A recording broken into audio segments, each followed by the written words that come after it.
Mariner Books and HarperAudio present The World She Edited, Katharine S. White at The New Yorker, by Amy Redding.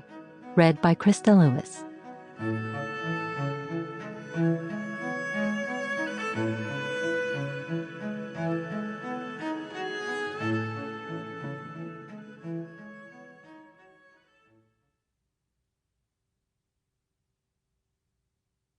Prologue.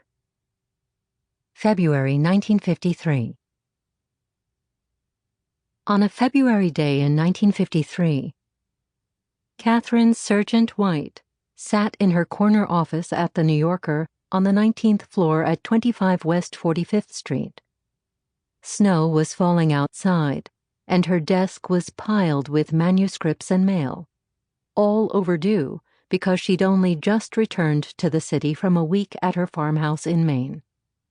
One letter solicited her attention above all else, a writer's cry of distress. The short story writer Frances Gray Patton, typing from her home in Durham, North Carolina, confessed to Katharine that she was creatively paralyzed and suffering guilt and shame over not being able to write, her mind like a broken phone. You know how sometimes when you're only half through calling your number, something in the instrument clicks back to that empty, buzzing dial tone? Well, that was what would happen to me when I was halfway through a story. She further confessed that she had been on the verge of asking Katharine for help several times before, but she hadn't wanted to bother her.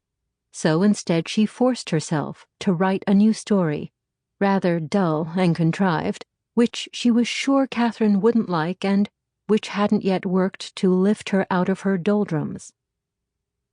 Katharine's reply, twice the length of Patton's letter, scrawled in her clear, definite handwriting in pencil on unlined paper, gorgeously and robustly responded to her author. "I recognize you," she began, "and I know your distress is real. All I can say to reassure you is that I really know that this sort of trouble happens to every good writer at intervals." She would know, as an editor going on her 18th year at The New Yorker, and the wife of one of the country's most celebrated writers, E.B. White, who was just then enjoying the runaway success of his children's novel, Charlotte's Web, only 4 months old. But Katharine's husband, known as Andy, had a troubled relationship to his own craft, and Katharine often used his travails as an example for her authors. She described to Patton Andy's one horrible year of not writing in the 1930s, and then mentioned several other briefer and more recent dry spells. In fact, she said, just about every fiction writer she knew suffered from Patton's doldrums.